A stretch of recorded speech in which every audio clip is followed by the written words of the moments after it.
Good day mga ka-farmlat, it's me again Olive. Welcome po dito sa Greenfield Realty. Welcome po sa panibagong vlog namin for today. So for today's video, nandito po ako ngayon sa Del Gallego, Camarines Sur, kung saan bibisita po kami ng isang property na medyo may kalakihan po ang sukat, ano? But at the same time, medyo may kamurahan din po. And then, katayo po ay katabi po ng pinaka-barangay road. So, watch nitong video na to. I'm sure magugustuhan niyo po ito. At ito po ay binibenta po sa napakamurang halaga. So, bago tayo mag-ikot at bago tayo pumasok kay property, paki-like, paki-share, and subscribe po sa ating YouTube channel.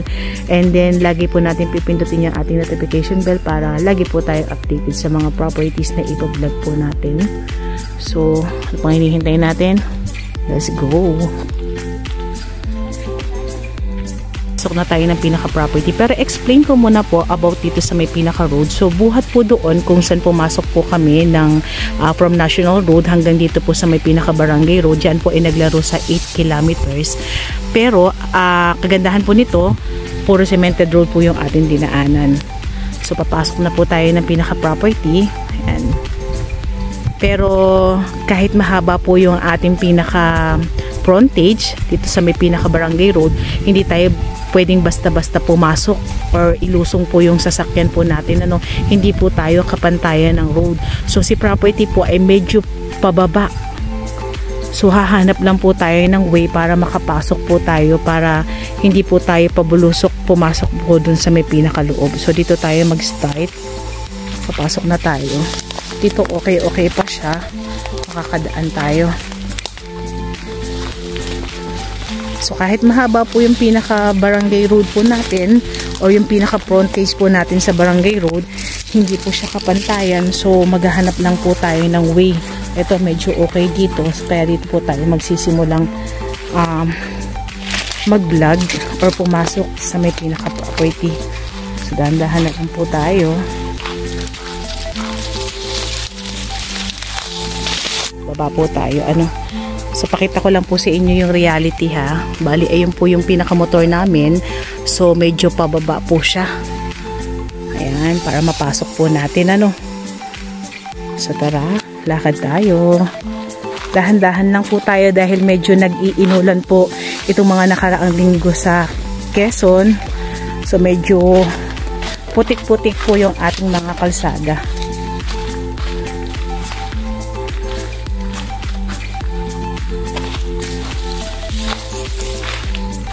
Maganda naman pala kahit palusong siya. So okay naman. Kapantayan na rito sa may pinakababa. Ayan, daming saging.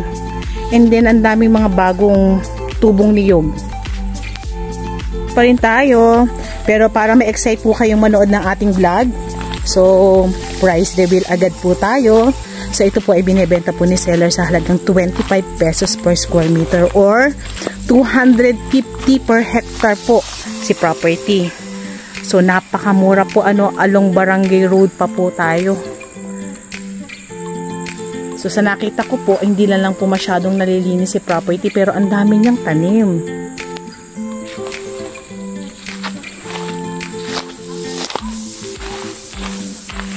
And then kagandahan ito kanina habang nagbabaybay kami ng pinaka road, na-amaze ako dun sa overlooking dun sa dagat. Pero dun po yan sa part po ng pinaka barangay road po, ano.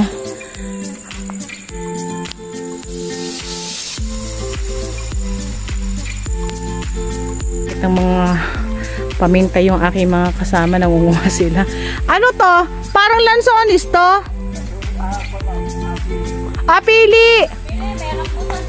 Rambutan! Dami palang bunga dito, ano. Yung niyog, ang dami. Mr. Apple pa. Dahil puno ng ano na. Dahil puno ng ano na. Ayan po, Ito, paminta. Ito. Oo. Ayan po, paminta yan. Ayan, baga mo, rambutan. Ito lang naman po pinitong yan. Ang ganda yung ano, yung tao, yung laki. Tayo. So si property po sa kabuuan po ay nasa 2 hectares na lang po ang natitirang may tanim kung saan nandito po kami sa pinaka-area or dito kami nagsimulang mag-vlog. So the rest po is wala na po siyang tanim, kaya medyo mura binibenta po ni seller si property. Medyo may kasukalan na rin, pero may mga puno tayo ng rambutan. Ayan. Yung mga niyog natin medyo mababa pa. Ito po, pili pa rin to, di ba?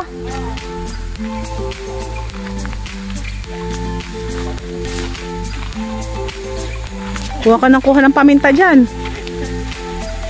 Lapit tayo dito sa may pinaka-source ng tubig kung saan meron tayo nakapaloob na sapa sa mismong property po. Ano? So, tingnan natin kung gaano kaganda tong sapa na to. Ito si property po, napakagandang pag-alagaan ng mga hayop. Wow! Maganda. Ang linaw ng tubig.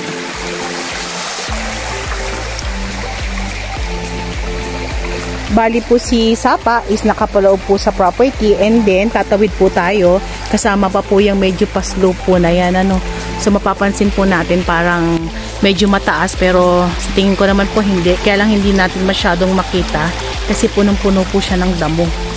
Pero sa tingin ko naman po ay slope lang naman siya. So ito na po yung pinaka-tuktok niya. Medyo madamo lang. So hindi na tayo ipapasok.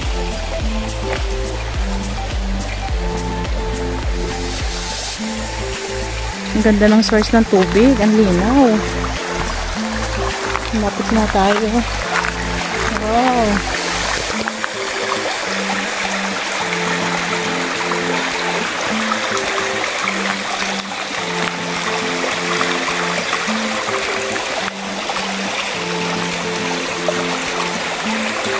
Itong property na to, kahit 2 hectares lang yung merong tanim, pero sagana naman po siya. Ano? So meron tayong star apple, meron tayong avocado, yan langka,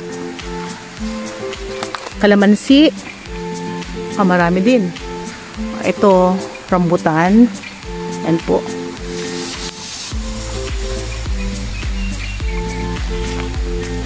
So tingnan natin yung ibang part kung kaya natin pasukin. Talagang medyo may kasukalan.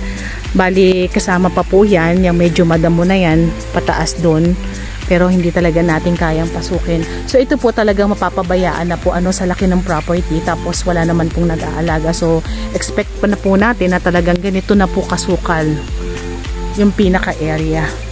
So kagandahan po nito, marami tayong ulingin na kahoy. So pwede naman natin ipauling para malinis po natin si property. Bali tayo po ay nasa 15 kilometers para po makarating tayo ng pinaka-town proper ng Del Gallego. Ang daming saging. Try pa rin nating ikutin si property. Pero sa tingin ko mahihirapan talaga ako. Wala akong makitang pwede kong daanan.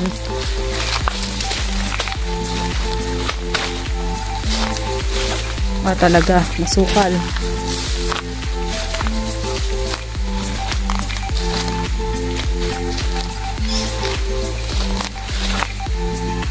Explain ko na po about sa documents itong property na to. Bali, ito po ay TCT title, and then patay na po si owner. Bali, yung mga anak na lang po ang nagbebenta. May puno tayo ng santol.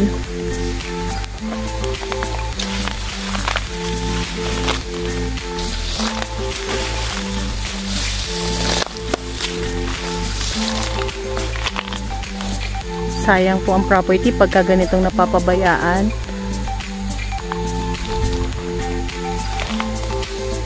Talagang hindi na po ako makakapasok, sobrang damo na, matatalim yung mga damo. So hanap tayo ng ibang part na pwede tayong pumasok.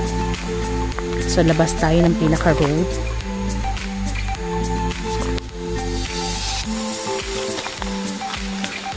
Tinatry ko pa rin ikutin, pero may part akong nakitang medyo malalim. Ayan, palalim na po siya. So, hindi na tayo pupunta dyan.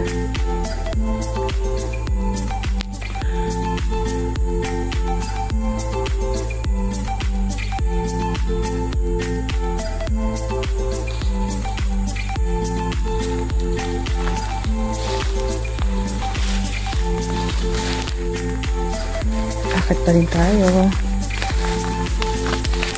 So hanap pa tayo ng pwede nating pasukan na part. Ay talagang sobrang sukal. Pero try pa rin natin. Bali ayun po yung pinakakalsada.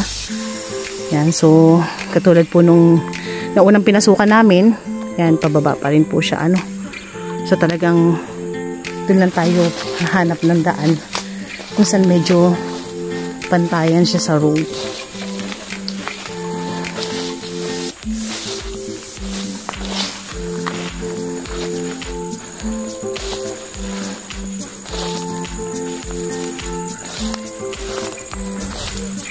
Oo nga. Ang lalaki na mga puno, ano?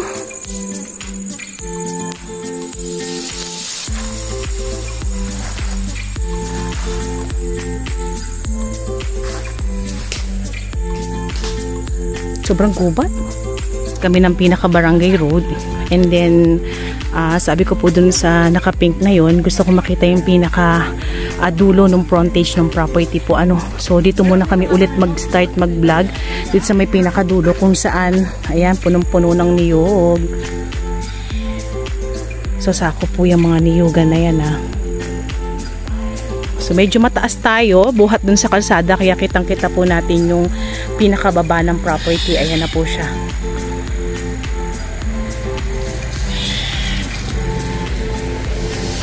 Punta tayo dun, baka makapasok tayo dun. Kaya natin bumaba dito sa may part na to para makita natin yung mga niyugan na yan and then yung palayan. So ikot pa rin tayo kay property.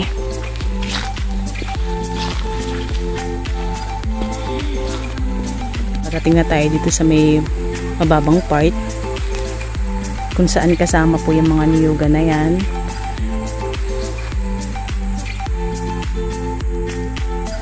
Pakita ko lang po ulit ano. So ayun po yung pinaka road natin kung saan may mga nakatayong tao. So talagang pababa po tayo buhat dun po sa may pinaka barangay road. So pwede naman po nating gawan ng daan kung sakaling ipapasok po natin si car. So gawa na lang po tayo ng daan para makapark po tayo dito ano. So dun po sa kahabaan ng ating frontage, hindi po talaga makakapasok si car doon, medyo malalim. So hindi kagaya dito sa may dinaanan namin, medyo pa-slope lang. So pwedeng pumasok si car dito. Pero tingnan pa rin po natin yung ibang part. Dito may palayan. Yan, tingnan natin. Kasakop pa po yun ano. So papakabila pa po tayo doon kasi nga ito po ay 17 hectares, so medyo may kalakihan po si property.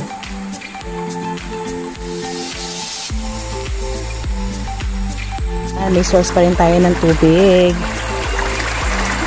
So kanina dun sa pinakita ko pong source ng tubig dun sa unang vlog po natin, bali yan po ay umikot po sa may pinakaloob ng property po ano. So hanggang dun po yan sa may pinakadulo na yun. So gaganon pa po iyan kung saan kami nag-start mag-vlog. And then, itong part na to, kung mapapansin po natin, may palayan tayong kasama. Pero medyo konti lang naman po yung part na yan. And then, liliban pa po tayo doon. So kung titingnan po natin sa camera, medyo parang mataas. Pero hindi po, yan po ay mga hardwood lang. So pwede natin ipauling yan.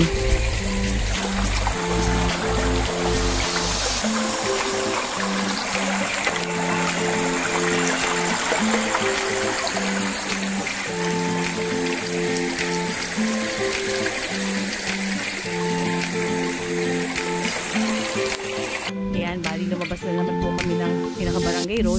So sasakay tayo ng motor para makita naman po natin kung gaano kahaba po yung pinaka-frontage po niya. Ano? So, let's go!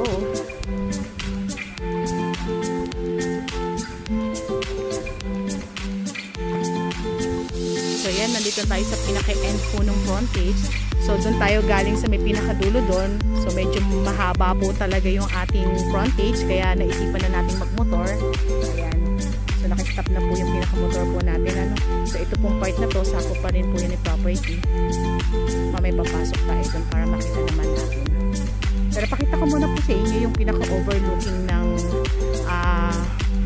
view dito sa may pinaka-kalsada. Pakita ko muna po sa inyo yung pinaka-overlooking dito sa may tabi ng road kung saan nakakatanaw tayo ng dagat. Mas maganda po yung view kung nandito po talaga kayo sa pinaka-area. Wow, sarap. Sarap ng hangin. Then cemented road pa rin tayo. So tingnan na lang natin itong part na to. Kung di man tayo makapasok, zoom na lang natin. Talaga napakahaba ng frontage natin eh. So hindi na natin napasok yung ibang part. Tara. Dito tayo sa hindi medyo madamo. Dito tayo papasok. Ayan, pasok tayo dito sa part na to. Dito sa part na to, dito sa may pinakaunahan ng frontage, pantay po siya sa kalsada. So pwede rito magtayo ng bahay. Kahit mansion pa, tayo natin, pwede. Medyo madamo lang. Ayan.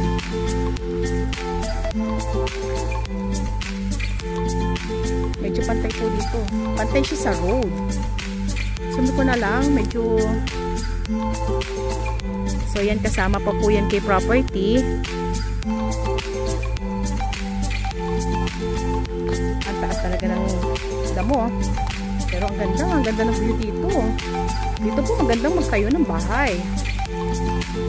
So overlooking ka sa dagat.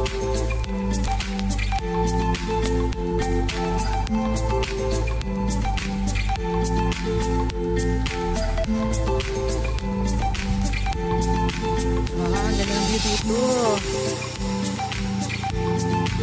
So sakop pa rin po yan Medyo pa-slope na tayo kung bababa pa tayo ng konti dyan.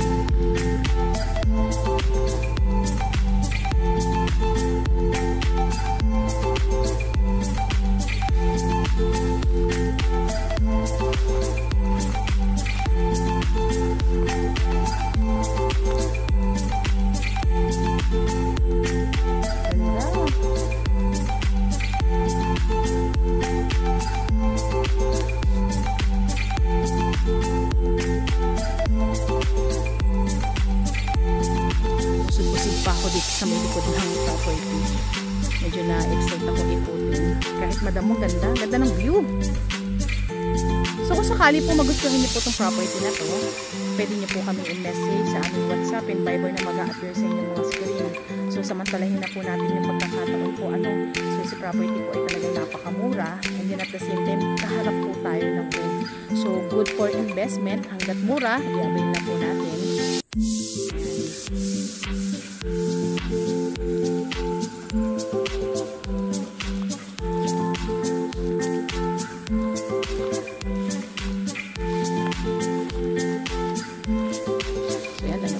Property.